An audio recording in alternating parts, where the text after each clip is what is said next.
তীব্র তাপপ্রবাহে স্বাস্থ্য ঝুঁকি মোকাবেলায় ইউনিসেফের সহায়তায় জাতীয় নির্দেশিকা বা গাইডলাইন চালু করেছে স্বাস্থ্য অধিদপ্তর।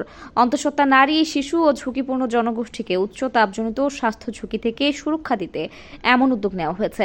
গতকাল রোববার রাজধানীর হোটেল ইন্টারকন্টিনেন্টালে এক অনুষ্ঠানে স্বাস্থ্যমন্ত্রী ডাক্তার সামন্ত লাল সেন নীতিমালাটি উন্মোচন করেন।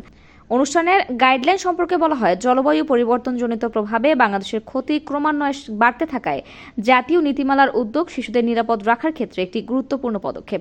অন্তঃসত্ত্বা নারী, শিশু ও ঝুঁকিপূর্ণ জনগোষ্ঠীকে উচ্চ তাপজনিত স্বাস্থ্য ঝুঁকি থেকে সুরক্ষা দিতেই এ জাতীয় নীতিমালা বা গাইডলাইন চালু করা হয়েছে। এই নির্দেশনাবলীর লক্ষ্য হল জনসাধারণের মাঝে সচেতনতা বাড়ানো এবং গরমজনিত স্বাস্থ্য উদ্যোগে মানুষের ব্যাপক অংশগ্রহণকে উৎসাহিত করা। বৃহত্তর কমিউনিটি ও জনসাধারণের সম্পৃক্ততা নিশ্চিত করতে সরকারের বিভিন্ন মন্ত্রণালয়, গণমাধ্যম ও তৃণমূল পর্যায়ের সংগঠনের মাধ্যমে এই নীতিমালা সম্পর্কে ব্যাপক প্রচার চালানো হবে। অনুষ্ঠানে অংশ নিয়ে স্বাস্থ্যমন্ত্রী ডাক্তার সামন্ত লাল সেন বলেন, দেশের তাপপ্রবাহ যখন চরম পর্যায়ে পৌঁছেছে তখনই এই নীতিমালা তৈরির নির্দেশ দিয়েছি। সময় উপযোগী একটি নির্দেশিকা যা সারা দেশে ছড়িয়ে দেওয়া হয়েছে। এই নীতিমালার আলোকে চিকিৎসক, স্বাস্থ্যকর্মীদের অনলাইনে প্রশিক্ষণ দেওয়া হয়েছে। তিনি বলেন, প্রাকৃতিক দুর্যোগের ওপর কারো হাত নেই।